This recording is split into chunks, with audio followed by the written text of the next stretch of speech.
Breaking news mga ka-hunter, mayroon akong exciting na balita para sa inyo.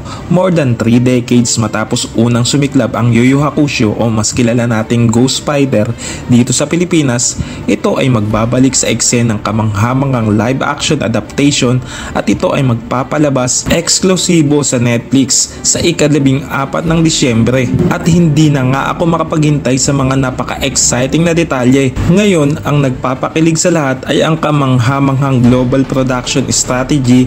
Lubos na naglaan ng Netflix ng one-team approach na sumasakop sa Japan at Estados Unidos na tinitignan ang parehong antas ng pagsisikap na kanilang ibinuhos sa One Piece. Alam mo na seryoso sila pagdating sa quality at authenticity. 5 mahabang taon ang ginugol sa production ng Yu Yu Hakusho at maniwala kayo't sa hindi na kapag sinabi ko na ang bawat segundo ng eksena ay worth it.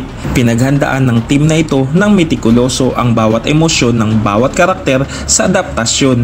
Kaya hindi lang natin makukuha ang state-of-the-art technology, makikita din natin dito ang makatotohanang pagsunod sa pinagmulan ng material. Ang kombinasyon na ito ay nagpapangako na gawing standout ang Yu Yu Hakusho sa mundo ng live-action anime. Kaya't imarka na ang kalendaryo para sa December 14, 2023 dahil iyon ang petsa kung saan magiging available para sa streaming ang Yu Yu Hakusho eksklusibo sa Netflix. Huwag palampasin ang paglalakbay na puno ng kakaibang emosyon na ito kasama ang iyong paboritong mga karakter sa Ghost Fighter at ang kanilang epikong laban. Hanggang dito na lamang muna sa video na ito at laging maging mausisa dahil tayong lahat ay isang Ghost Fighter.